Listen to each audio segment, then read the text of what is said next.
সাফায়াত বড় বড় চোখ করে বলল, উকুন। আমার মাথায় উকুন আসলো কোথা থেকে? আমারও ঠিক একই প্রশ্ন। সাধারণত মেয়েদের মাথায় উকুন থাকে, আর নতুন নতুন বিয়ের পর উকুন বাবা বউয়ের মাথা থেকে জামাইয়ের মাথার রক্তের স্বাদ নিতে আসে। এখন আপনি যদি বিবাহিত না হয়ে থাকেন তাহলে আপনার মাথায় উকুন আসলো কোথা থেকে? যত সব ফালতু লজিক তোমার।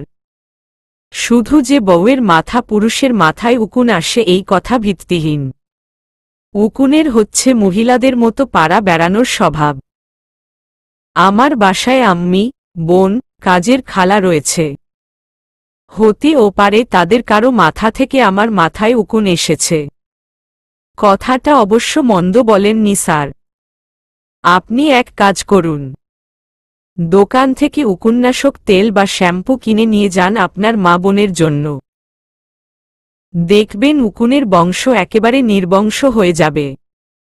সাফায়াত মনে মনে বলল, এই বেয়াদব অসভ্য মেয়েটার জন্য আজ আমার মাথা কাটা গেল। মেয়েটার জন্য কোথাও গিয়ে শান্তি নেই। আম্মি, নুজাইফা এমনকি মাজেদা খালার মাথায় ও কোনো উকুন নেই। ওই গাইয়া মেয়েটা গ্রোয়াম থেকে মাথায় উকুন নিয়ে এসেছে। হাঁটু পর্যন্ত লম্বা চুল, অথচ না পারে ভালো করে চুল আঁচড়াতে, না পারে ভেজা চুল ভালো করে মুছতে, না পারে চুলের যত্ন নিতে, সে আবার হাঁটু পর্যন্ত লম্বা চুল রেখেছে। আজ বাসায় ফিরে অসভ্য মেয়েটার লম্বা চুলগুলো যদি কাঁচি দিয়ে কেটে আমি আর্মি কাটিং না করেছি, তাহলে আমার নাম ও সাফায়াত দেওয়ান নয়। সাফায়াত সবে সেলুন থেকে বেরিয়েছে এমন সময় হসপিটাল থেকে কল আসে। সাফায়াত ডক্টরকে বলে এসেছিল মিলির জ্ঞান ফিরলে সে যেন তাকে কল করে জানিয়ে দেয়। ডক্টরের কল পেয়ে সাফায়াত আবারও হসপিটালে ছুটে যায়।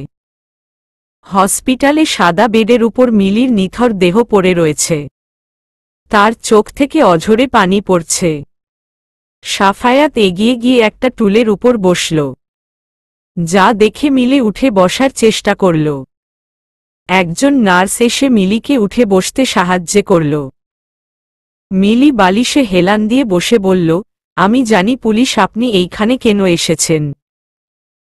পুলিশ কথাটা শুনে সাফায়াতের চোখের সামনে সুরার মায়াবী চেহারাটা ভেসে উঠল। একমাত্র সুরাই তাকে সুন্দর বেডা মানুষ, পুলিশ কি সব আনকমন নামে ডাকে। অবশ্য প্রথম প্রথম সাফায়াতের এসব নাম শুনতে খারাপ লাগলেও এখন ততটাও খারাপ লাগে না। বরং ভালো লাগে এটা ভেবে যে সে কারো কাছে ভিন্ন ভিন্ন নামের স্পেশাল একজন মানুষ। সাফায়াতের থেকে রেসপন্স না পেয়ে মিলি আবারও বলল, আমার বোন মারা গিয়েছে এটাই বলতে এসেছেন তাই না? আমার বোন নাইট ক্লাবে নাচ গান করত। অনেক নামকরা ছিল। লোকমুখে শুনেছি আমি তার মৃত্যুর খবর। সবাই ছি ছি করছে, বলছে সমাজ থেকে একটা নোংরা কীট দূর হয়ে গিয়েছে। বিশ্বাস করেন পুলিশ, আমার বোন স্বেচ্ছায় এই পথে আসেনি। ওরও নিজের একটা সংসার ছিল। যাকে ভালোবেসেছিল, বিশ্বাস করেছিল, সেই মানুষটা মোটা অঙ্কের টাকার বিনিময়ে ওকে রাতের প্রজাপতি বানিয়ে দিয়েছে। কিন্তু আপনি হসপিটালে একা? আপনার স্বামী, পরিবার পরিজন? আমি যে আমার নিজের পায়ে নিজেই কুড়াল মেরেছি। স্বামী, 6 বছরের একটা পরীর মতো মেয়ে নিয়ে সুখের সংসার ছিল আমার। হঠাৎ অনলাইনে নাজমুল নামের একটা ছেলের সাথে আমার প্রেমের সম্পর্ক গড়ে ওঠে, যার কারণে আমার স্বামী, মেয়ের সাথে দূরত্ব সৃষ্টি হয়। সংসারের প্রতি মায়া কমতে থাকে। এক পর্যায়ে আমি সংসারের মায়া, স্বামী, সন্তানের মায়া ত্যাগ করে বাড়ি থেকে টাকা পয়সা গহনা চুরি করে নাজমুলের কাছে চলে আসি। পরে জানতে পারি ও একটা বাটপার। মেয়েদের সাথে মিথ্যা প্রেমের সম্পর্কের নাম করে তাদের থেকে টাকা পয়সা হাতিয়ে নেওয়া তার পেশা। যখন নাজমুলের সম্পর্কে সব সত্যি জানতে পারলাম, তখন বুঝতে পারছিলাম না আমি কি করব, কোথায় যাব। স্বামীর সংসারে ফিরে যাওয়ার কোনো মুখ ছিল না আমার। তাই সেদিন রাতে আমি ব্রিজ থেকে ঝাঁপ দিয়ে আত্মহত্যা করতে যাই। তখন রত্না নাইট ক্লাব থেকে ফিরছিল। আমাকে ব্রিজের উপর দেখে সে দৌড়ে এসে আমাকে বাঁচিয়ে নেয়। আমাকে তার বোনের পরিচয় দেয়। রত্না ছাড়া এই দুনিয়ায় আমার আর কেউ ছিল না। আমি অসুস্থ হওয়ার পর থেকে ও আমার সমস্ত চিকিৎসার খরচ বহন করে এসেছে।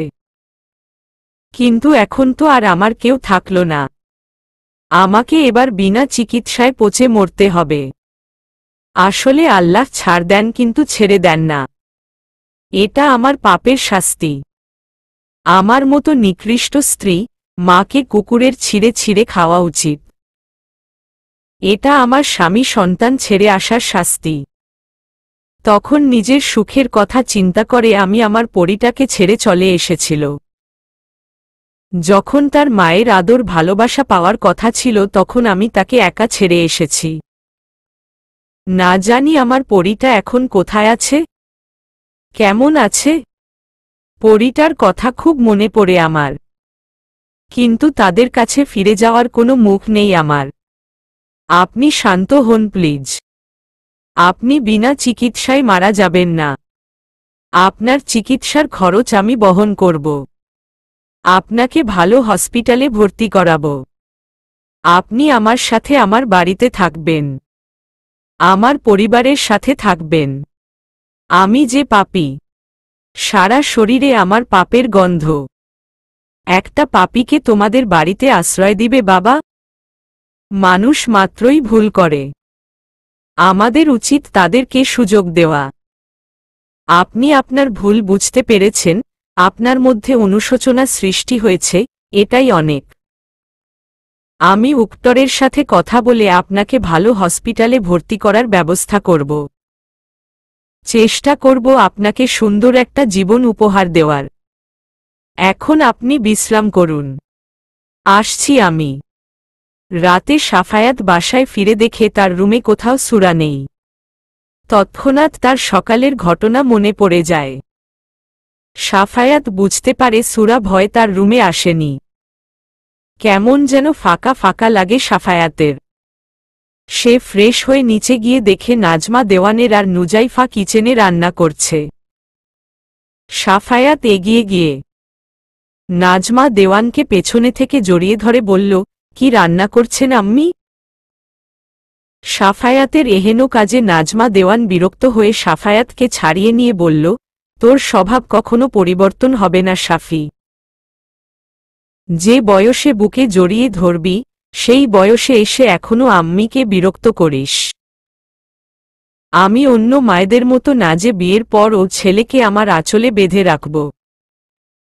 মেয়েটা দেখ আমার রুমে আছে, জাগিয়ে তাকে জড়িয়ে ধরে বিরক্ত কর। আমাকে এবার অন্তত রেহাই দে সাফি। সাফায়াত মাথা চুলকে কিচেন থেকে নাজমা দেওয়ানের রুমে গিয়ে সূরাকে দেখে তার পা থমকে যায়। হার্টবিট বেড়ে যায় সাফায়াতের। সূরা লাল কালারের একটা কুর্তি পরে আয়নার সামনে দাঁড়িয়ে এক হাতে তার লম্বা চুলগুলো আঁচড়ানোর চেষ্টা করছে। সাফায়াতের এক মুহূর্তের জন্য মনে হল যেন তার সামনে কোনো সদ্য ফোটা লাল গোলাপ দাঁড়িয়ে রয়েছে, যার সুবাস পুরো রুমে ছড়িয়ে পড়েছে। সাফায়াত এক পা করে সূরার দিকে এগিয়ে গিয়ে তার হাত থেকে চিরুনি নিয়ে সূরার লম্বা চুলগুলো আছড়ে দিতে থাকে। সে ভুলে যায় সূরার চুল কেটে আর্মি ছাট করে দেওয়ার কথা। না, তাহলে এত মোচড়ামুচড়ি করছো কেন? দেখছ তো আমি তোমার উপকার করছি, তোমার চুলগুলো আছড়ে দিচ্ছি।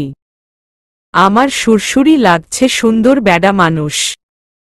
আপনার উপকারের কোনো দরকার নেই আমার।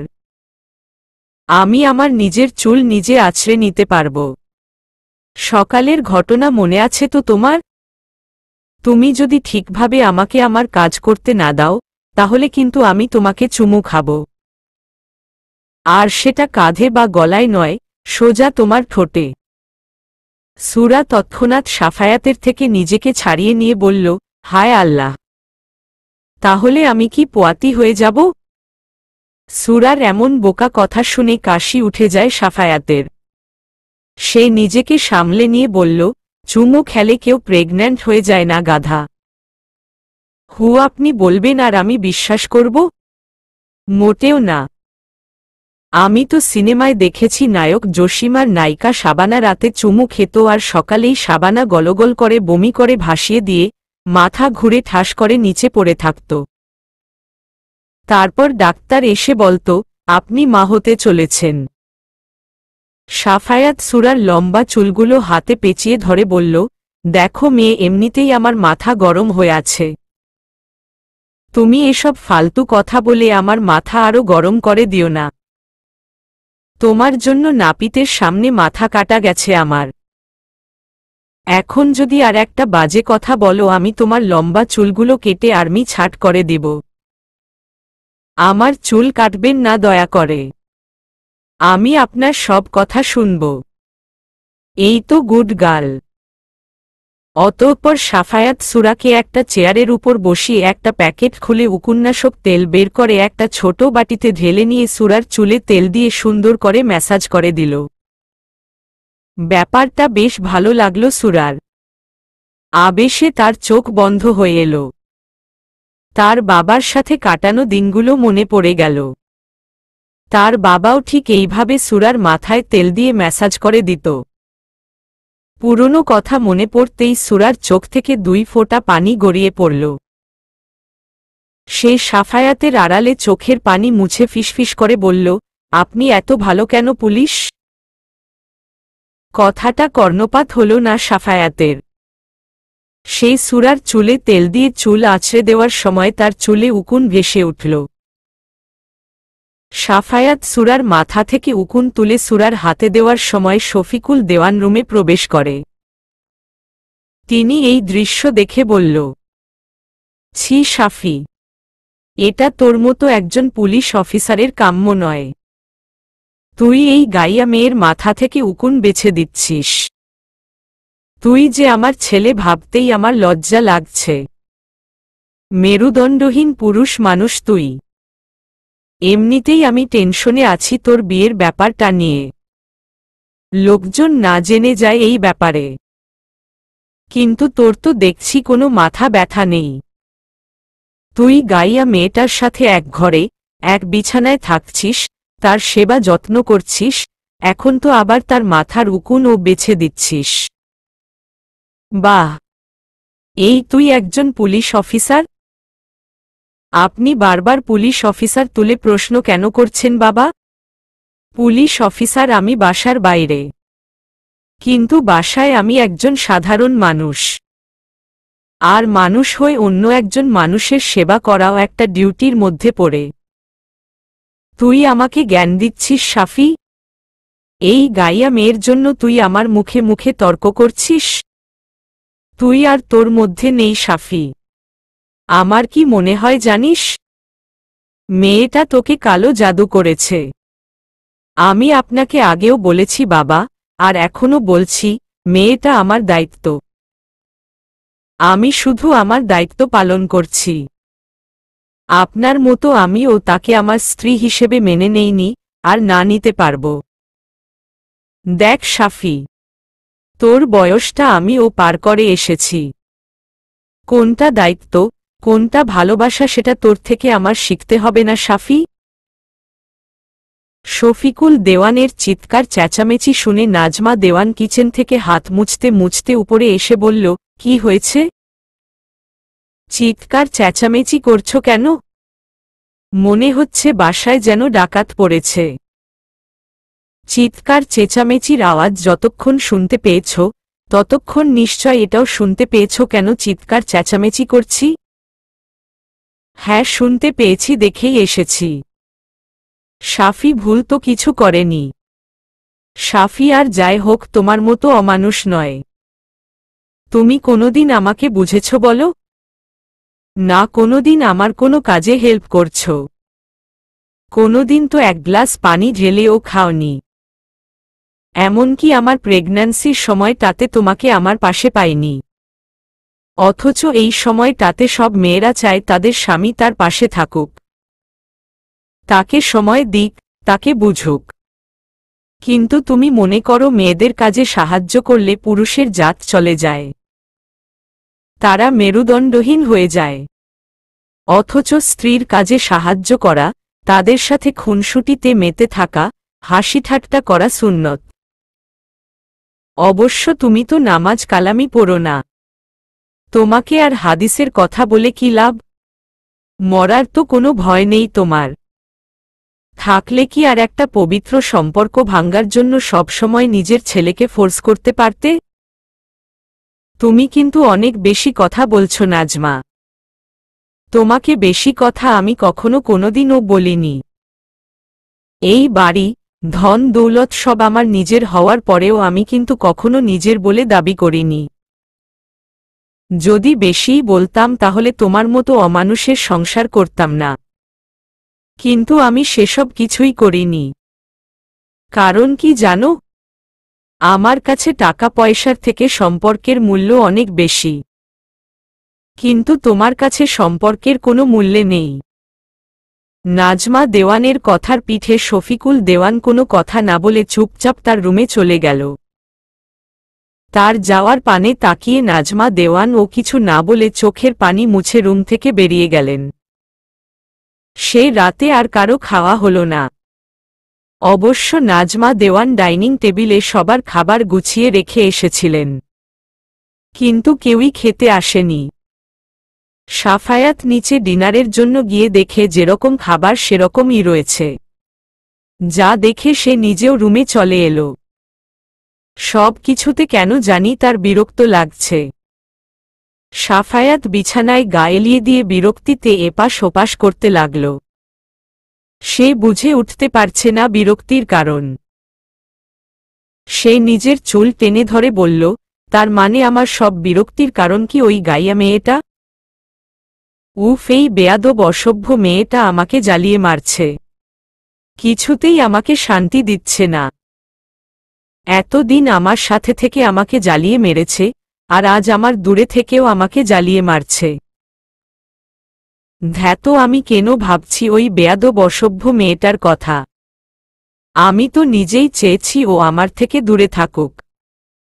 এজন্য সকালে মেয়েটাকে ভয় দেখিয়েছি।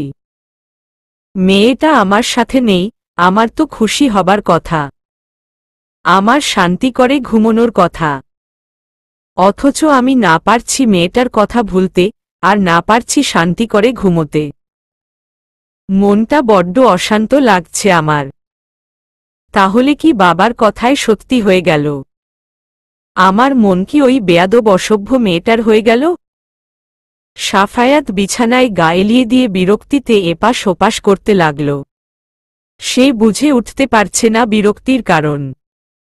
সে নিজের চুল টেনে ধরে বলল, তার মানে আমার সব বিরক্তির কারণ কি ওই গাইয়া মেয়েটা? উফ, এই বেয়াদব অসভ্য মেয়েটা আমাকে জ্বালিয়ে মারছে। কিছুতেই আমাকে শান্তি দিচ্ছে না। এতদিন আমার সাথে থেকে আমাকে জ্বালিয়ে মেরেছে, আর আজ আমার দূরে থেকেও আমাকে জ্বালিয়ে মারছে। ধ্যাত, আমি কেন ভাবছি ওই বেয়াদব অসভ্য মেয়েটার কথা? আমি তো নিজেই চেয়েছি ও আমার থেকে দূরে থাকুক। এজন্য সকালে মেয়েটাকে ভয় দেখিয়েছি। মেয়েটা আমার সাথে নেই, আমার তো খুশি হবার কথা। আমার শান্তি করে ঘুমোনোর কথা। অথচ আমি না পারছি মেয়েটার কথা ভুলতে, আর না পারছি শান্তি করে ঘুমোতে। মনটা বড্ড অশান্ত লাগছে আমার। তাহলে কি বাবার কথায় সত্যি হয়ে গেল? আমার মন কি ওই বেয়াদব অসভ্য মেয়েটার হয়ে গেল? না, না, এটা কিছুতেই হতে পারে না। ও গড, আমি কেন ভাবছি মেয়েটার কথা? সে তো আমাকে ছেড়ে দিব্যি ভালো রয়েছে। আমি যে রাতে খাইনি, সে খেয়ালও নেই তার। আবার আমাকে তার স্বামী বলে দাবি করে। শুনেছি বাঙালি মেয়েরা নাকি স্বামীকে অনেক ভালোবাসে, শ্রদ্ধা করে। স্বামী না খেয়ে থাকলে স্ত্রীও নাকি খায় না। কিন্তু মেয়েটা তো ঠিকই খেয়েছে।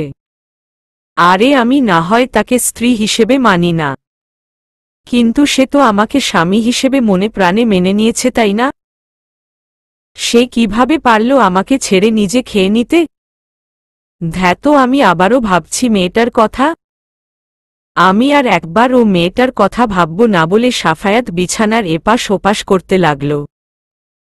কিন্তু ঘুম যেন তার সাথে আজ লুকোচুরি খেলছে। কিছুতেই তার চোখে ঘুম ধরা দিতে চাইছে না। সাফায়াত বিছানা থেকে উঠে কিছুক্ষণ বসে থেকে ও নিজেকে শান্ত করতে পারল না। এক পর্যায়ে সে বিছানা থেকে নেমে গুটি গুটি পায়ে নাজমা দেওয়ানের রুমের দিকে অগ্রসর হতে লাগল। সে ভেবেছিল হয়তো সুরা ঘুমিয়ে পড়েছে, কিন্তু সাফায়াত দরজার সামনে এসে দেখল রুমের লাইট এখনও অফ হয়নি। তার আম্মি, সুরা দুজনেই জেগে রয়েছে। নাজমা দেওয়ানের হাতে খাবারের প্লেট রয়েছে। তার চেহারার ভাবভঙ্গি দেখে মনে হচ্ছে সে কোনো কিছুর জন্য বিরক্ত হয়ে আছে সুরার উপর। সে বিরক্তি নিয়ে বলল, অনেক রাত হয়েছে, খেয়ে নে মা। সেই সন্ধ্যায় একটু যাও ভাত খেয়েছিস, ক্ষুধা লাগেনি তোর? লেগেছে, কিন্তু আমি খাবো না মা। আপনি বললেন পুলিশ রাতে খায়নি। পুলিশ না খেলে আমিও খাবো না। শ্বশুর আব্বা রাগ করে খায়নি বলে আপনিও খাননি। আবার সুন্দর বেডা মানুষও রাগ করে খায়নি, তাহলে আমি কেন খাবো মা? এবার কিন্তু তোর পিঠে খুন্তির মার পড়বে সুরা। খাওয়ার ব্যাপারে আমি শাফি, নুজাইফা কেউ ছাড় দেই না। খাবারে অনিয়ম করলে আচ্ছা করে কান মলে দেই। এখন কিন্তু তোর সাথে ও সেটা করব যেটা শাফি, নুজাইফার সাথে করি। মার খাওয়ার অভ্যাস আছে আমার মা। চাচির সংসারে থাকতে প্রতিনিয়ত মার খেতে হয়েছে। আপনি মারেন মা, আমি সয় নিতে পারব। নাজমা দেওয়ান কিছু বলতে যাবে তার আগেই তার চোখ যায় দরজায় দাঁড়িয়ে থাকা সাফায়াতের দিকে। তিনি সাফায়াত এই সময়ে তার রুমে দেখে কিছুটা অবাক হয়ে জিজ্ঞেস করল, তুই এত রাতে আমার রুমে? সাফায়াত কি বলবে বুঝতে না পেরে মাথা চুলকে আমতা আমতা করে বলল, আম্মি আসলে হয়েছে কি? হ্যাঁ বল কি হয়েছে? আসলে আম্মি আমার নীল রঙের একটা ফাইল খুঁজে পাচ্ছি না। তোর ফাইল তোর আলমারিতে থাকে, আমার রুমে কিভাবে আসবে? ফাইলের নিশ্চয় হাত পা গজিয়ে যায়নি যে তারা হেঁটে হেঁটে আমার রুমে চলে আসবে। আমার রুমে তোর কোনো ফাইল টাইল নেই, যা ভাগ এখান থেকে। থাকতেও তো পারে আম্মি। এই যে দস্যি মেয়েটা সারাক্ষণ আমার রুমে টিটি করে ঘুরে বেড়ায়। হতেও পারে মেয়েটা আমার রুম থেকে ফাইল এনে কোথাও ফেলে দিয়েছে। সাফায়াতের কথা শুনে সুরা চেঁচিয়ে বলল, সব মিছে কথা মা। আমি কারো কোনো ফাইলে হাত দেইনি। আর হাত দিব কিভাবে মা? আমি তো লুলা হয়ে আছি। পুলিশ শুধু শুধু আমার নামে বদনাম করছে। সাফায়াত তৎক্ষণাৎ সুরার দিকে তেড়ে এসে বলল, এই মেয়ে তুমি একদম চুপ থাকবে। তুমি যত নষ্টের গোড়া, তোমার জন্যই সব হয়েছে। আমি কি করলাম পুলিশ? সাফায়াত সুরার হাত ধরে বলল, তুমি আমার সাথে রুমে চলো। তুমি যেহেতু ফাইল হারিয়েছ সেহেতু তোমাকেই ফাইল খুঁজে দিতে হবে। নাজমা দেওয়ান তৎক্ষণাৎ সাফায়াতের হাত ছাড়িয়ে বলল, ও কোথাও যাবে না। কেন আম্মি? রাত প্রায় 11টা বাজতে চলেছে। তুই খাসনি বলে মেয়েটা এখনো খায়নি, মেডিসিন নেয়নি। তুই রুমে যাট। আমি সুরাকে ভাত খাইয়ে মেডিসিন দিয়ে তারপর তোর রুমে গিয়ে ফাইল খুঁজে দিব। নাজমা দেওয়ানের কথা শুনে সাফায়াত নিজেকে নিজেই গালি দিয়ে বলল, তুই শুধু শুধু বাচ্চা মেয়েটাকে ভুল বুঝলি। তোর জন্য মেয়েটা না খেয়ে বসে আছে তার তুই কি না? ছি ছি, এটা তোর কাম্য নয় শাফি। কি হলো যা, তুই ও গিয়ে কিছু খেয়ে নে। রাতে না খেয়ে থাকতে হয় না শাফি। আমার খেতে ইচ্ছে করছে না আম্মি। আমি তো সুরার জন্য পাতলা খিচুড়ি আর ডিম করেছি। কিন্তু তুই তো পাতলা খিচুড়ি খাস না, তোর ঝরঝরে খিচুড়ি পছন্দ। তুই বরং নিচে গিয়ে খাবার নিয়ে আয়। আমি সুরাকে খাইয়ে দিয়ে তোকেও খাইয়ে দিব। একদিন পাতলা খিচুড়ি খেলে কিছু হবে না আম্মি। আমি না হয় আজ পাতলা খিচুড়িই খেলাম। সাফায়াতের কথায় নাজমা দেওয়ান খুব খুশি হন। তিনি এক লোকমা খাবার সুরার গালে দিচ্ছেন, অন্য লোকমা সাফায়াতের গালে। সাফায়াত সুরা দুজনে তৃপ্তি সহকারে খাবার খাচ্ছে, এমন সময় নুজাইফা এসে বলল, বাহ আম্মি বাহ, নিজের ছেলের বুকে খাইয়ে দিচ্ছেন, আর আমি যে না খেয়ে আছি সেদিকে কারো খেয়াল নেই। আপনার ছেলের বউ আপনার আপন হয়ে গেল আম্মি? আমার কথা এভাবে ভুলে গেলেন আম্মি? সাফায়াত দেখল নুজাইফা বেশ রেগে আছে, চোখে পানি টলটল করছে। সাফায়াত নুজাইফাকে আরো রাগিয়ে দিতে বলল, তুই কবে আমাদের আপন ছিলি বলতো? তুই সত্যিই আমাদের নিজেদের কেউ না। তোকে তো আমরা ব্রিজের তলা থেকে কুড়িয়ে পেয়েছিলাম। নুজাইফা দৌড়ে এসে সাফায়াতের বুকে এলোপাথারি কিল ঘুষি মেরে বলল, তুমি আমাদের পরিবারের কেউ না। তোমাকে তো আমরা বেদের মেয়েকে চাল দেওয়ার বিনিময়ে কিনে এনেছিলেন। সাফায়াত নুজাইফাকে এক হাতে জড়িয়ে ধরে কপালে চুমু দিয়ে বলল, তাহলে তো আমি তোর ছোট, তাই না? হ্যাঁ, আজ থেকে আমাকে আপু বলে ডাকবে। যথা আজ্ঞা মহারানী। নাজমা দেওয়ানের তার ছেলেমেয়েদের খুনসুটি দেখতে বড্ড ভালো লাগছে। নাজমা দেওয়ান তিনজনের মুখেই খাবার তুলে দিচ্ছেন। তিনি সাফায়াতকে পাতলা খিচুড়ি তৃপ্তি সহকারে খেতে দেখে অবাক হয়ে গিয়েছেন।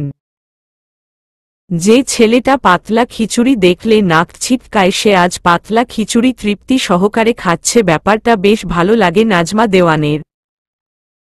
তিনি মনে মনে বললেন, আমি জানি সাফি সুরা একটু একটু করে তোর মনের মালকিন হয়ে যাচ্ছে। সুরার শূন্যতা তুই উপলব্ধি করতে পেরেছিস, আর তাই তো ফাইলের বাহানায় সুরাকে নিজের কাছে নিয়ে যেতে এসেছিস। কিন্তু আমি সুরাকে যেতে দিব না। তুই আগে সুরাকে পুরোপুরি উপলব্ধি কর। সুরার মনটা আগে তোর হোক। তুই যেদিন পুরোপুরি বুঝতে পারবি সুরার মনটা যেন সুরার নয়, মনটা তোরই, সেদিন আমি নিজে সুরাকে তোর হাতে তুলে দিব। নাজমা দেওয়ান সবাইকে খাইয়ে দিয়ে নিচে প্লেট রাখতে যায়। সাফায়াত এদিক ওদিক তাকিয়ে দেখে রুমে নুজাইফাও নাই। সাফায়াত এই সুযোগে সুরার দিকে এগিয়ে এসে সুরার হাত ধরে বলল, ঘুমোবে, রুমে চলো। আপনি অনেক খারাপ একটা লোক। আমি যাব না। তুমি তো আমাকে স্বামী হিসেবে মানো, তাই না? সুরা মাথা নাড়িয়ে সম্মতি দিল। তাহলে আমি খারাপের কি করেছি বলো তো? তোমাকে শুধু চুমু দিয়েছি। It's normal. চুমু দিলে স্বামীরা খারাপ হয়ে যায় না গাধা। এবার তো চলো। আমি যাব না। কত বড় বেয়াদব মেয়ে। বড়দের মুখে মুখে তর্ক করো। তুমি চাইছো আমি তোমাকে কোলে করে নিয়ে যাই, তাই না মেয়ে? আমি কখন বললাম আমাকে আপনি কোলে করে রুমে নিয়ে যান? আমি তো বলছি আমি আপনার সাথে যাব না। আমি মায়ের সাথে থাকব।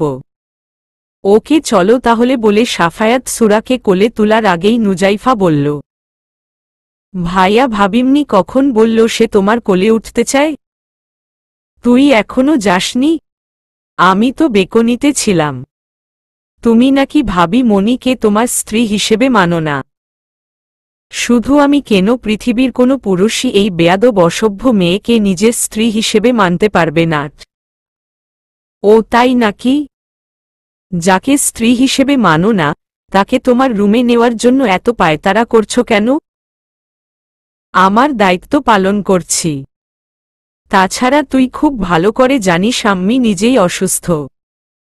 মেয়েটা এখানে থাকলে আম্মির সমস্যা হবে। ওহ তাই বুঝি? তোর এত বোঝাবুঝির কোনো প্রয়োজন নেই। তুই যা, ভাগ এখান থেকে। আমি তো আজ থেকে এখানেই থাকব। এখানেই থাকবি মানে? যতদিন না ভাবিমনি পুরোপুরি সুস্থ হচ্ছে ততদিন আমি এখানেই থাকব। ঠিক আছে, আমি যাচ্ছি তাহলে। মেয়েটার খেয়াল রাখিস বলে সাফায়াত রুমের বাইরে যাওয়ার জন্য পা বাড়াতেই নাজমা দেওয়ান মলিন মুখে রুমে প্রবেশ করে। তাকে দেখে সাফায়াত বিচলিত হয়ে জিজ্ঞেস করে, আপনাকে এমন দেখাচ্ছে কেন? কি হয়েছে আম্মি? তোর বাবা আমার উপর রাগ করে সেই রুমের দরজা বন্ধ করেছে আর এ পর্যন্ত দরজা খুলেনি। রাতে খায় ও নি। মানুষ তার রাতের খাবার খেয়ে ঔষধ খেতে হয়। ঔষধও খায়নি। ঔষধ না খেলে ও তার হার্টের সমস্যা দেখা দিবে। হয়তো আজ মানুষটাকে আমি একটু বেশিই বলে ফেলেছি বলে চোখের পানি মুছলেন নাজমা দেওয়ান। নাজমা দেওয়ানের চোখের পানি সহ্য হল না সুরা। মানুষটা যে তাকে বড্ড বেশি ভালোবাসে। সুরা বিছানা থেকে নেমে খোঁড়াতে খোঁড়াতে এসে নাজমা দেওয়ানকে জড়িয়ে ধরে তার চোখের পানি মুছে দিয়ে বলল, আমি বুঝতে পারছি মা, আমার জন্য এই পরিবারে অশান্তি সৃষ্টি হয়েছে। আব্বা আপনার সাথে কোট করছে। আমি এই বাড়ি থেকে চলে গেলে হয়তো আপনারা ভালো থাকবেন মা। আমি বরং এই বাড়ি থেকে চলে যাই মা। আমার জন্য আপনাদের অশান্তি হোক এটা আমি চাই না মা। তুই ইদানিং বড়দের মতো কথা বলতে শুরু করেছিস সুরা। ছোট মানুষের মতো থাকবি। আর যদি কখনো এই বাড়ি ছেড়ে যাওয়ার কথা বলিস তাহলে আমি তোকে অনেক মার মারব সুরা। যে হাতের খাবার তৃপ্তি সহকারে খাই সে হাতের মার ও তৃপ্তি সহকারে খেতে পারব মা। আমার জন্যই তো আব্বা রাতে খায়নি তাই না? আপনি খাবার নিয়ে আসেন মা। আমি নিজে আব্বার খাবার নিয়ে যাব। দরকার হলে তার হাতে পায়ে ধরব। শফিকুল এমনিতেই তোকে পছন্দ করে না। তুই খাবার নিয়ে গেলে সে আরো রেগে যাবে মা। নাজমা দেওয়ানের কথা শুনে নুজাইফা বলল, ভাবি মনি যখন বলছে দেন না আম্মি। ভাবি মনি যদি সবসময় বাবার থেকে দূরে দূরে থাকে তাহলে বাবা কখনোই ভাবি মনিকে নিজের পুত্রবধূ হিসেবে মেনে নিবে না আম্মি। বরং ভাবি মনি যদি বাবার আশেপাশে থাকে, তার খেয়াল রাখে, বাবার আস্তে আস্তে ভাবি মনির প্রতি মায়া সৃষ্টি হবে। আর সেই মায়া থেকে একসময় ভালোবাসার সৃষ্টি হবে। এটা অবশ্য তুই ঠিক বলেছিস। আমি আগে কখনো এমনটা ভেবে দেখিনি। ঠিক আছে, আমি খাবার নিয়ে আসছি বলে নাজমা দেওয়ান নিচে চলে গেল। তার যাওয়ার সাথে সাথে সাফায়াত এসে নুজাইফার মাথায় চাটি মেরে বলল, ইদানিং খুব ভালোবাসা নিয়ে পড়ছিস মনে হয়। কি ব্যাপার? সামথিং? তেমন কিছু না ভাইয়া। পুলিশের বোন দেখে কেউ কোনোদিন কথা বলারই সাহস পায় না। তোমার কাছে লুকোনোর কোনো কিছুই নেই ভাইয়া। আমার একটা ছেলেকে ভালো লাগে। যদিও তার আমাকে ভালো লাগে কিনা এটা আমি জানি না। কে সেই ছেলে? সময় হলে জানাবো ভাইয়া। ঠিক আছে। এরই মধ্যে নাজমা দেওয়ান রুমে খাবার নিয়ে প্রবেশ করে। সুরা এক হাতে খাবার নিয়ে শফিকুল দেওয়ানের রুমে এসে দরজায় নক করে। কিন্তু ভেতর থেকে শফিকুল দেওয়ানের কোনো সাড়া শব্দ পাওয়া যায় না দেখে সুরা আবারও দরজায় নক করে। এক পর্যায়ে শফিকুল দেওয়ান বিরক্ত হয়ে দরজা খুলে দিয়ে তার সামনে সুরাকে দেখে বলল, তুমি কেন এসেছ আমার রুমে? আমাদের পরিবারের সদস্যদের মধ্যে অশান্তি সৃষ্টি করেও তোমার শখ মেটেনি? আপনি ভুল ভাবছেন আব্বা। আমি আপনার জন্য খাবার নিয়ে এসেছি। শফিকুল তৎক্ষণাৎ সুরার দিকে তেড়ে গিয়ে বলল, তোমার সাহস হয় কি করে আমাকে আব্বা ডাকার? ছোটবেলায় মা বাবাকে হারিয়েছি। আমাদের গ্রামের বড়লোক বাড়ির ছেলেমেয়েদের তাদের বাপ মা যখন হাত ধরে স্কুলে নিয়ে যেত, আমি চেয়ে চেয়ে দেখতাম। ওই ছেলেমেয়েদের জায়গায় নিজেকে কল্পনা করতাম। তখন খুব আফসোস হতো আমার। ভাবতাম আমার বাবা মা যদি আমার সাথে থাকতো তাহলে আমি ও কাঁধে ব্যাগ ঝুলিয়ে স্কুলে যেতে পারতাম। কিন্তু সবার ভাগ্যে তো আর সব কিছু থাকে না। আমার ভাগ্যে ও হয়তো বাপ মায়ের আদর ভালোবাসা লেখা ছিল না। গ্রামের লোকেরা বলতো, বিয়ের পর নাকি শ্বশুর বাড়ি নিজের বাড়ি হয়ে যায়। নতুন করে বাবা মা পাওয়া যায়। সত্যিই আমি একজন মা পেয়েছি। মাকে যদি মা ডাকতে পারি, তাহলে আপনাকে আব্বা ডাকতে পারবো না কেন? আপনার রাগ আমার সাথে আব্বা, খাবারের সাথে তো না। দরকার হলে আপনি আমাকে মারেন, কাটেন, তবুও আপনি না খেয়ে থাকবেন না আব্বা। মা বলল রাতের খাবার শেষ করে আপনার ঔষধ খেতে হবে। ঔষধ না খেলে তো আপনার অসুখ করবে। অতঃপর সুরা কিছু একটা ভেবে শফিকুলের দিকে নিজের গাল এগিয়ে দিয়ে বলল, এই যে আমি আমার গাল এগিয়ে দিলাম আপনার কাছে, আপনি আমাকে চড় মারেন, তবুও খাবার খান আব্বা। সুরার এহেন কথাবার্তায় সাফায়াত সহ সবাই অবাক হয়ে যায়। তাদের ধারণার বাইরে ছিল যে সুরা এমনটা করতে বা বলতে পারবে। কিন্তু সুরার কথায় সবার মন গললেও পাষাণ শফিকুল দেওয়ানের মন গলে না। তিনি সুরার হাত থেকে খাবারের প্লেট নিয়ে ছুঁড়ে মারল ফ্লোরে। মুহূর্তের মধ্যে প্লেটে থাকা খাবার ছড়িয়ে ছিটিয়ে পড়ল রুমের চারিদিকে। সময় বহমান, সময় তার আপন গতিতে বইতে থাকে। নদীর স্রোত যেমন কারো জন্য অপেক্ষা করে না, তেমনি সময় ও কারো জন্য অপেক্ষা করে না। আমাদের প্রত্যেকের কাছে সময় খুবই মূল্যবান ও গুরুত্বপূর্ণ। সময় হচ্ছে এমন একটা সম্পদ যা মহান আল্লাহ তাআলা সবাইকে দিয়েছেন। সময় যা একবার অতিক্রম করলে তা আর কখনো ফিরে আসে না। ঠিক যেন চোখের পলকে দিন থেকে রাত, রাত থেকে দিন, দিন থেকে সপ্তাহ, সপ্তাহ থেকে মাস পেরিয়ে যায়। দেখতে দেখতে সবার জীবন থেকে হারিয়ে যায় বেশ কয়েকদিন। এই কয়েকদিনে সবার জীবনেই আমূল পরিবর্তন ঘটেছে। সুরা এখন পুরোপুরি সুস্থ হয়ে গিয়েছে। তার হাতের প্লাস্টার খুলে দেওয়া হয়েছে। সে এখন আগের মতো সারা বাড়ি টিটি করে ঘুরে বেড়ায়। সবাই তাকে আপন করে নিয়েছে, শুধুমাত্র শফিকুল দেওয়ান ছাড়া। তিনি সুরাকে দুচোখে সহ্য করতে পারেন না। সেদিন অনেক আশা নিয়ে সুরা শফিকুল দেওয়ানের জন্য খাবার নিয়ে যায়। কিন্তু শফিকুল দেওয়ান যখন খাবার না খেয়ে নিচে ফেলে দেয়, সুরার কোমল হৃদয় ব্যথিত হয়ে ওঠে। সুরা আর কখনো তার মুখোমুখি হয়নি।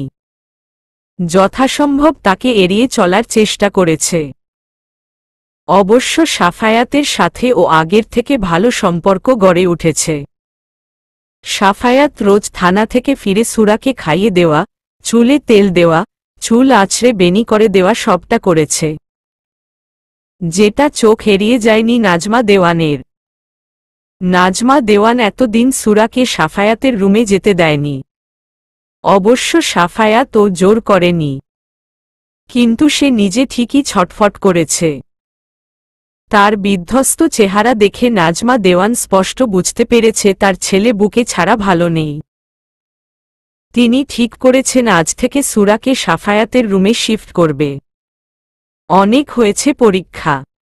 তিনি তার ছেলের কষ্ট সহ্য করতে পারবেন না। সাফায়াত সবে শাওয়ার নিয়ে ওয়াশরুম থেকে বের হয়েছে, এমন সময় সুরা গুটি গুটি পায়ে তার রুমে প্রবেশ করে। সাফায়াত সুরার দিকে লক্ষ্য করে দেখে সে একটা তাঁতের 3 পিস পরেছে।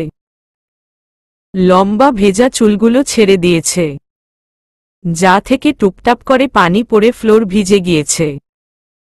সাফায়াত কিছুদিন আগে কাজের জন্য সিলেট গিয়েছিল। সেখান থেকে সুরা আর নুজাইফার জন্য নিজে পছন্দ করে 2টা তাঁতের 3 পিস নিয়ে আসে। সাফায়াত ভাবতে পারেনি 3 পিসটা এত ভালো মানাবে সুরার গায়ে। মেয়েটা শাড়ি, 3 পিস, কুর্তি যাই পরুক না কেন, সবটাতে সুন্দর লাগে তাকে। সাফায়াত বেশিক্ষণ তাকিয়ে থাকতে পারে না সুরা দিকে। সে নেশাগ্রস্ত হয়ে যায়। সাফায়াত নিজেকে সামলে নিয়ে সুরাকে ধমক দিয়ে বলল, এত সকালে শাওয়ার নিয়েছ কেন মেয়ে? অফিসে যাবে নাকি ভার্সিটিতে যাবে? কোনো উত্তর আসে না সুরার থেকে। সাফায়াত সুরার থেকে রেসপন্স না পেয়ে সুরার চুল নিজের হাতে পেঁচিয়ে তাকে নিজের দিকে টেনে নিয়ে বলল, সুস্থ হয়েছ একদিনও হয়নি, এর মধ্যে আবার চাইছ চুলের পানি গায়ে বসিয়ে ঠান্ডা লাগিয়ে জ্বর বাঁধাতে? তুমি আমার একটা কথাও শোনো না মেয়ে। তোমাকে কতবার বলছি গোসল করে ভেজা চুল ভালো করে মুছে নিবে। আমি জানি আপনি প্রথমে আমাকে বকা দেবেন, তারপর ঠিকই নিজে আমার ভেজা চুল মুছে দিবেন। তাই তো আমি আর কষ্ট করে চুল মুছতে যাই না বলেই দাঁত দিয়ে জিভ কাটে সুরা। ওহ, তাহলে এই ব্যাপার? আমাকে জ্বালানোর নতুন ফন্দি এঁটেছ তাহলে? আমাকে তোমার বেতনভুক্ত কর্মচারী মনে হয়? হ্যাঁ, এই যে এতগুলো দিন থানা থেকে ফিরেই তোমার পিছনে সময় ব্যয় করেছি, খেটেছি, কয় টাকা বেতন দিয়েছ? বলো, কয় টাকা দিয়েছ? সাফায়াতের কথা শুনে সুরা কোনো উত্তর না দিয়ে সাফায়াতের পায়ের উপর পা দিয়ে দাঁড়িয়ে উঁচু হয়ে সাফায়াতের গলা জড়িয়ে ধরে সোজা সাফায়াতের অধরে নিজের অধর মিলিয়ে দেয়। ঘটনার আকস্মিকতায় হতভম্ব হয়ে যায় সাফায়াত। সাফায়াত তৎক্ষণাৎ সুরার থেকে নিজেকে ছাড়িয়ে নেয়। তার ঠোঁটে এখনো ভেজা ভেজা ভাব রয়েছে। সুরা এমনটা করবে সাফায়াতের ধারণার বাইরে ছিল, অথচ সুরা স্বাভাবিকভাবেই রয়েছে, যেন কিছুই হয়নি। সাফায়াত অনেকটা রেগে গিয়ে সুরার দুই বাহু ধরে বলল, এটা কি করলে তুমি? তোমার সাহস হলো কি করে এমনটা করার? কে বলেছে তোমাকে এমনটা করতে? আম্মি? না, আমি সিনেমায় দেখেছি নায়ক নায়িকার কাজ করে দেয়, তাই নায়িকা উপহার স্বরূপ নায়কের সাথে এমনটা করে। এতে তো নায়ক খুশি হয়। কিন্তু আপনি রাগ করছেন কেন পুলিশ? তুমি বের হও আমার রুম থেকে। তোমাকে যেন আমার রুমের আশেপাশে আর কখনো না দেখি, বেয়াদব অসভ্য মেয়ে। আর শোনো, আজ থেকে তোমার সিনেমা দেখা বন্ধ। সিনেমা দেখে এসব উল্টো পাল্টা জিনিস মাথায় ঘুরপাক খাচ্ছে তোমার। বেয়াদব হয়ে যাচ্ছ দিন দিন। আপনার কাছে ভালো কবেই বা ছিলাম পুলিশ? আপনি তো সবসময়ই আমাকে বেয়াদব বলেন। সেদিন তো আপনি আমার সাথে কত খারাপ কাজ করলেন, কই আমি তো আপনাকে বেয়াদব বলিনি। তাহলে আমাকে কেন আপনি সবসময় বেয়াদব অসভ্য বলেন? সাফায়াত কিছু বলতে যাবে তার আগেই নুজাইফা এসে বলল, ভাবি মনি আম্মি তোমাকে নিচে ডাকছে। ঠিক আছে চলো। সুরার যাওয়ার পানে তাকিয়ে সাফায়াত দরজায় লাথি মেরে বলল, ড্যাম ইট! মেয়েটা দিন দিন আমাকে ফুটবল করে তুলছে। ও আমার কাছে আসলেই বেসামাল হয়ে যাই আমি। একদিকে বাবা চাইছে আমি মেয়েটাকে দূরে সরিয়ে দেই, আবার অন্যদিকে আম্মি চাইছে মেয়েটাকে আমি ভালোবেসে কাছে টেনে নেয়। ওহ গড, কোন দিকে যাব আমি? মেয়েটাকে দূরে ঠেলে দিলে আম্মি কষ্ট পাবে, কাছে টেনে নিলে বাবা কষ্ট পাবে। কিন্তু আমি কি করব? আমার মনটা ইদানিং আমার কন্ট্রোলে নেই। শালা নিজের খেয়ে অন্যের কথা ভাবছে। এত বেপরোয়া মন তো আমার কখনো ছিল না। মেয়েটা কি সত্যিই আমার দায়িত্ব, নাকি ভালোবাসা? আজ মাসের 1 তারিখ। আরাবের দিনে নিজের ভার্সিটি পড়াশোনা নিয়ে ব্যস্ত থাকায় রাতে এসেছে সুরাকে পড়াতে। আরাবকে ড্রিং রুমে বসতে দেওয়া হয়েছে। এইখানে আরাব সুরাকে পড়াবে। আরাব নাজমা দেওয়ানের পাশের ফ্ল্যাটে থাকলেও কখনো তাদের বাসায় আসেনি। নাজমা দেওয়ানের বাসায় প্রথমবার আসা উপলক্ষে তিনি বিভিন্ন রকমের নাস্তা তৈরি করছেন আরাবের জন্য। আরাব সবে কাটা চামচ দিয়ে একটা মিষ্টি মুখে তুলে নিয়েছে, এমন সময় সুরাকে সিঁড়ি বেয়ে নিচে নামতে দেখে তার হাত থেকে কাটা চামচ নিচে পড়ে যায়। সুরা বেগুনি কালারের 3 পিস পরেছে, চোখে হালকা কাজল আর ঠোঁটে হালকা লিপস্টিক দিয়ে হাঁটু পর্যন্ত লম্বা চুলগুলো ছেড়ে দিয়েছে। সুরাকে দেখে আরাবের বুক ধুকপুক করে উঠল, যা আগে কখনো হয়নি। তার মনে হচ্ছে সুরা তার দেখা সবচেয়ে সুন্দরী মেয়ে। বড্ড হাসফাস লাগছে আরাবের নিজের কাছে। এক পর্যায়ে আরাব নিজেকে সামলে নিল। নাজমা দেওয়ান এসে সুরার সাথে আরাবের পরিচয় করিয়ে দিল। পরিচয় পর্ব শেষ হলে আরাব সুরাকে পড়াতে শুরু করল। কিন্তু আরাবের পোড়ানোর প্রতি কোনো মন নেই। তার বেহায়া মন বারবার সূরাকে এক নজর দেখতে চাইছে। মন বলছে, দেখ না আরাব, দেখলে ক্ষতি কি। রাত 10টার সময় সাফায়াত এসে কলিং বেল দিলে মাজেদা গিয়ে দরজা খুলে দেয়। সাফায়াত রুমে প্রবেশ করে দেখতে পায় সূরা আজ সাজগোজ করেছে। বেশ অন্যরকম লাগছে তাকে। সে নিজের মতো করে পড়ছে।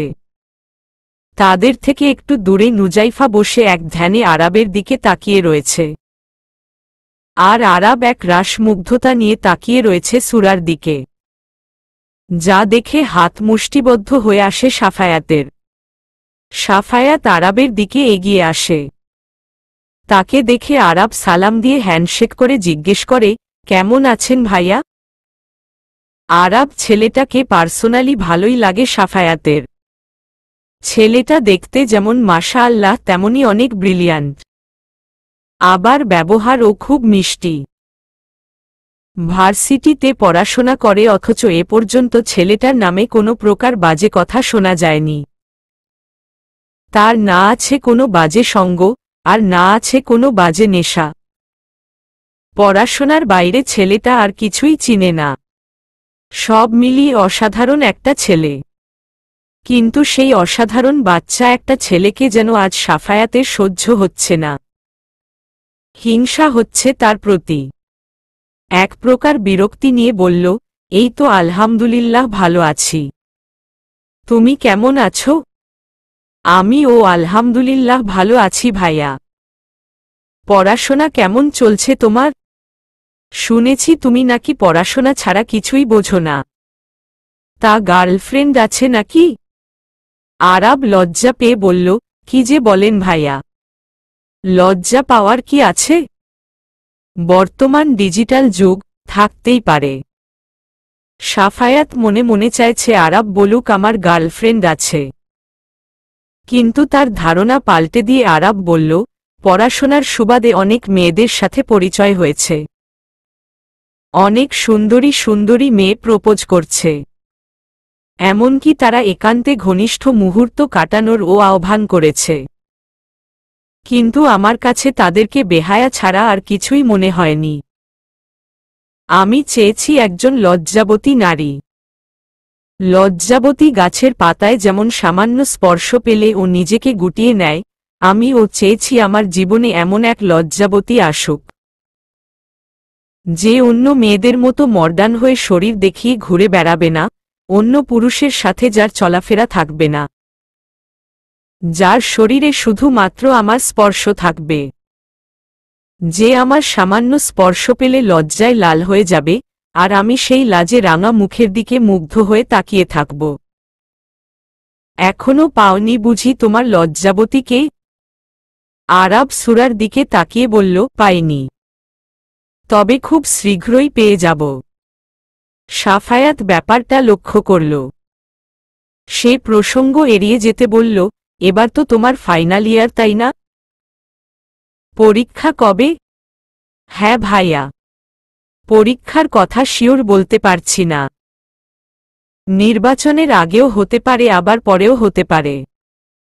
গ্র্যাজুয়েশন শেষ করে পরবর্তী প্ল্যান কি?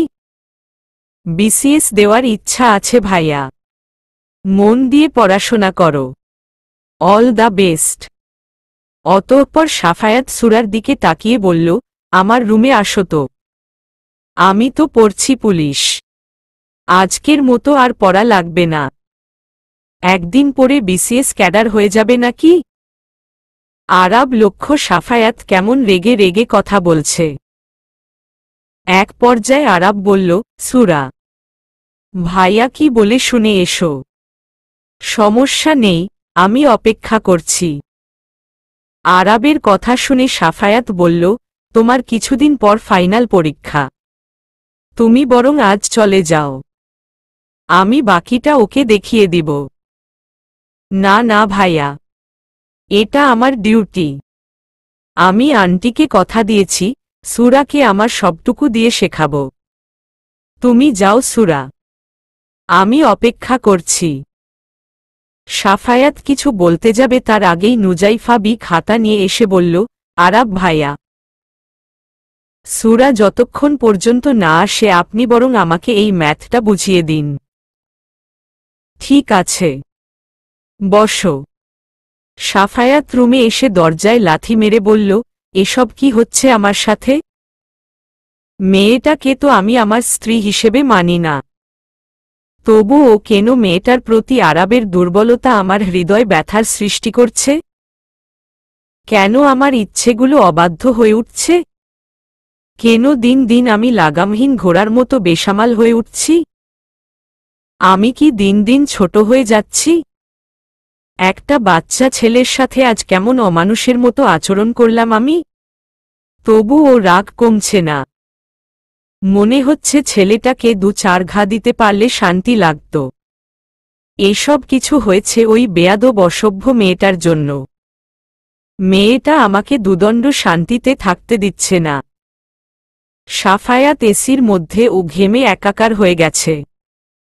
সে নিজের গায়ের শার্ট গেঞ্জি খুলে নিচে ছুঁড়ে ফেলে দিল, আর তখনই সুরা রুমে প্রবেশ করল। সাফায়াতকে এই অবস্থায় দেখে যেন সুরার সারা শরীরে অদ্ভুত এক নাম না জানা শিহরণ বয়ে গেল, যার সাথে সুরার পূর্ব পরিচয় নেই। অদ্ভুত এক ভালো লাগায় জেকে বসে তার সারা শরীরে। সুরা লজ্জায় দুহাতে নিজের মুখ ঢেকে নিল। সুরাকে দেখা মাত্র সাফায়াত তাকে টেনে রুমের মধ্যে নিয়ে এসে দরজা বন্ধ করে দিয়ে সুরাকে দেওয়ালের সাথে চেপে ধরে বলল, এত সাজগোজ করেছ কেন? নায়িকা সাজার শখ জেগেছে বুঝি? নাকি এইভাবে সাজগোজ করে পরপুরুষকে নিজের প্রতি আকর্ষিত করতে চাইছ? সাফায়াতের কথায় সুরার কোমল হৃদয় ব্যথিত হল। সে মনে মনে নিজেকে ধিক্কার দিয়ে বলল, ছি ছি, পুলিশ আমাকে এত খারাপ মেয়ে মনে করে? আমি তো আরাব ভাইয়ার দিকে এক নজর তাকিয়ে ও দেখিনি সে দেখতে কেমন, অথচ পুলিশ কি নাকি ভাবছে? সুরার থেকে রেসপন্স না পেয়ে সাফায়াত সুরার বাহু জোরে চেপে ধরে বলল, আমি কি বলছি কথা কানে যাচ্ছে না তোমার? আমি তো সাজতেন চাইনি, সুন্দর বেডা মানুষ মা জোর করে সাজায় দিছে, বলছে আরাব ভাইয়ার সামনে পরিপাটি হয়ে যেতে। সাফায়াত সুরার হাত ছেড়ে দিয়ে নিজের পকেট থেকে রুমাল বের করে সুরার গাল চেপে ধরে ঠোঁটের লিপস্টিক মুছে দেয়, চোখের কাজল এলোমেলো করে দিয়ে সুরার গা থেকে ওড়না ফ্লোরে ফেলে দিয়ে বলল, যে ওড়না পরপুরুষের সামনে মাথায় থাকে না সেই ওড়না গায়ে রাখার কি দরকার? আবার নিজের লম্বা চুলগুলো ছেড়ে সবাইকে দেখিয়ে বেড়াচ্ছ তোমার চুল কত সুন্দর, কত লম্বা, তাই না? তোমার এই চুল এক্ষুনি এই মুহূর্তে আমি কেটে আর্মি ছাড় দিয়ে দিব। তারপর দেখব তোমার নায়িকা সাজা আসে কোথা থেকে, কিভাবে ছেলেদের চুল দেখিয়ে বেড়াও। সাফায়াত এত জোরে সুরার গাল চেপে ধরে যে ব্যথায় সুরার চোখ থেকে পানি গড়িয়ে পড়ে। কিন্তু সে সাফায়াতের থেকে নিজকে ছাড়ানোর কোনো চেষ্টাই করে না, বরং প্রিয় মানুষ তার সান্নিধ্য পেয়ে তার ভালো লাগে। তার দেওয়া যন্ত্রণায় সুরার সুখ সুখ অনুভব হয়, তার হার্টবিট বেড়ে যায়, মনের মধ্যে হাজারো সুখের প্রজাপতি উড়তে থাকে। সুরা দুহাতে আঁকড়ে ধরে সাফায়াতকে, প্রাণভরে তার গায়ের মিষ্টি ঘ্রাণ শুকে নেয়, তার শক্তপোক্ত লেমস বুকে অধর ছুঁয়ে দেয়। কিন্তু এতেও যেন সাফায়াতের রাগ কমে না, বরং বেড়ে যায়। সে নিজের আক্রোশ মেটাতে আঁকড়ে ধরে সুরার অধর, নিজের সমস্ত রাগ ক্ষোভ আক্রোশ মেটাতে থাকে সুরার কোমল অধর জোড়ায়। সাফায়াত এত জোরে সুরার গাল চেপে ধরেছে যে ব্যথায় সুরার চোখ থেকে পানি গড়িয়ে পড়ে। কিন্তু সে সাফায়াতের থেকে নিজকে ছাড়ানোর কোনো চেষ্টাই করে না, বরং প্রিয় মানুষ তার সান্নিধ্য পেয়ে তার ভালো লাগে। তার দেওয়া যন্ত্রণায় সুরার সুখ সুখ অনুভব হয়, তার হার্টবিট বেড়ে যায়, মনের মধ্যে হাজারো সুখের প্রজাপতি উড়তে থাকে। সুরা দুহাতে আঁকড়ে ধরে সাফায়াতকে, প্রাণভরে তার গায়ের মিষ্টি ঘ্রাণ শুকে নেয়, তার শক্তপোক্ত লোমশ বুকে অধর ছুঁয়ে দেয়। কিন্তু এতে ও যেন সাফায়াতের রাগ কমে না, বরং বেড়ে যায়। সে নিজের আক্রোশ মেটাতে আঁকড়ে ধরে সুরার অধর। নিজের সমস্ত রাগ, ক্ষোভ, আক্রোশ মেটাতে থাকে সুরার কোমল অধর জোড়ায়। এক পর্যায়ে সাফায়াত যখন দেখল সুরা সমস্ত ব্যথা সহ্য করেও নিজেকে ছাড়িয়ে নেওয়ার কোনো চেষ্টাই করছে না, তখন সে সুরাকে ছেড়ে দিয়ে বলল, নেক্সট টাইম যদি আবারও একই ভুল করো, তাহলে কিন্তু এর থেকেও খারাপ কিছু হবে তোমার সাথে। খারাপ কিছু মানে বুঝতে পেরেছ তো?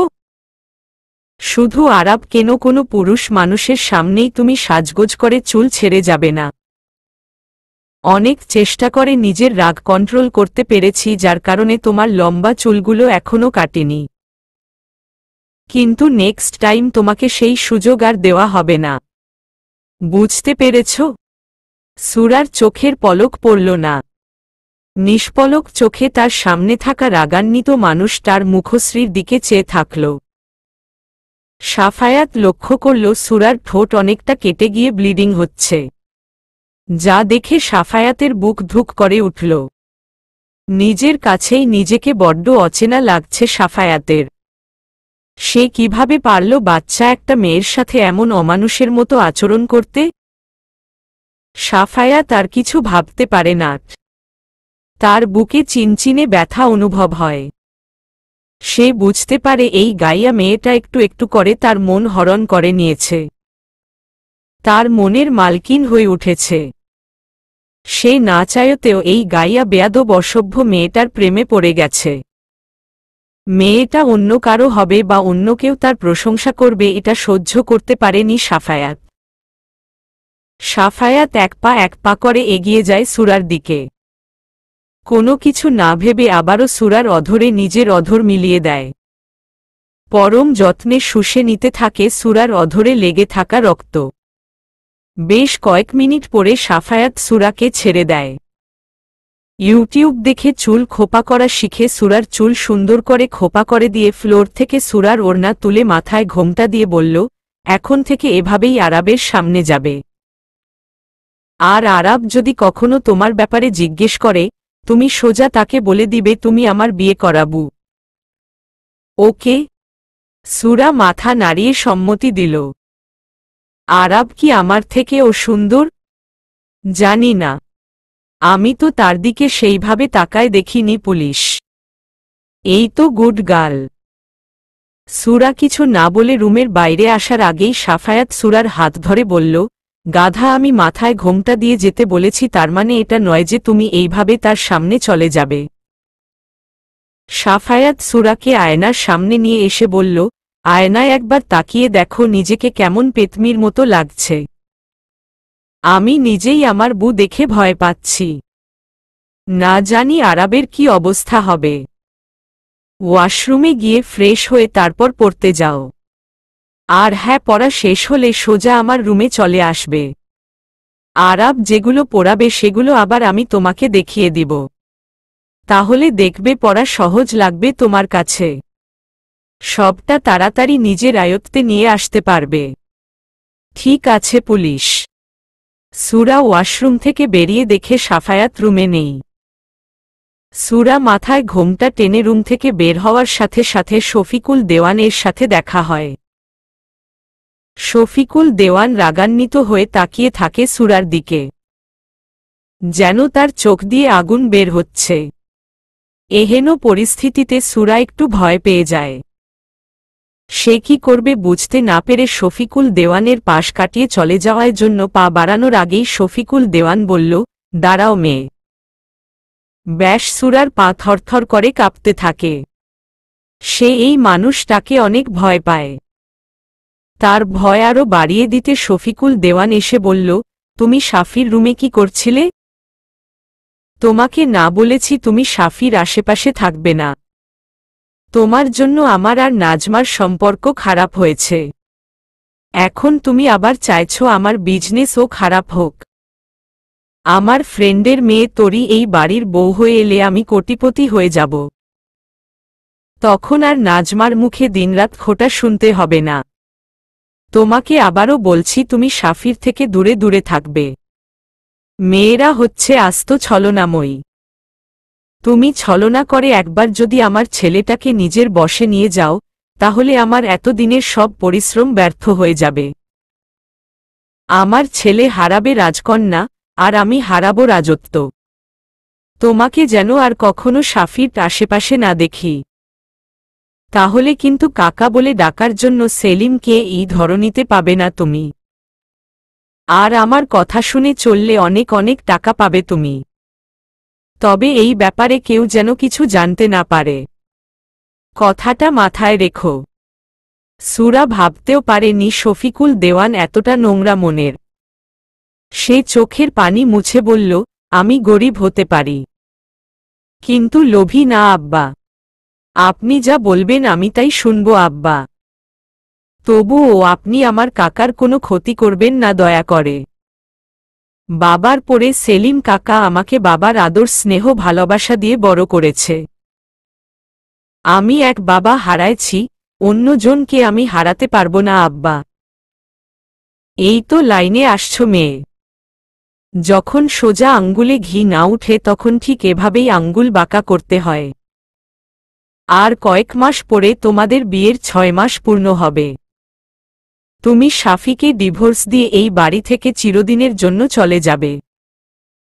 তোমার ছায়াও যেন শাফি দেখতে না পায়। আমি তরিকে এই বাড়ির বউ করে নিয়ে আসব। তরি এই বাড়ির যোগ্য বউ। ডিভোর্সের কথা শুনে বুকটা খা খা করে উঠে সুরার। সে চোখের পানি ছেড়ে দিয়ে শফিকুল দেওয়ানের পাট জড়িয়ে ধরে বলল, এমনটা বলবেন না আব্বা। পুলিশকে বড্ড ভালোবাসি আমি। তাকে ছাড়া নিজের অস্তিত্ব কল্পনাও করতে পারি না। আমি তাকে ছাড়া বাঁচতে পারবো না আব্বা। আপনি দয়া করে এই বাড়ি থেকে আমাকে তাড়িয়ে দিবেন না আব্বা। দরকার হয় আমি কাজের লোক হয়ে এই বাড়ির এই কোণে পড়ে থাকব। তবুও পুলিশকে ছেড়ে যাওয়ার কথা বলবেন না আব্বা। আমি মরে যাব তাকে ছাড়া। সুরার চোখের পানিতে মন ভেজে না শফিকুল দেওয়ানের। তিনি কিছু না বলে সুরার থেকে জোর করে নিজের পা ছাড়িয়ে নিয়ে নিজের রুমে চলে যান। চলবে ইনশাআল্লাহ।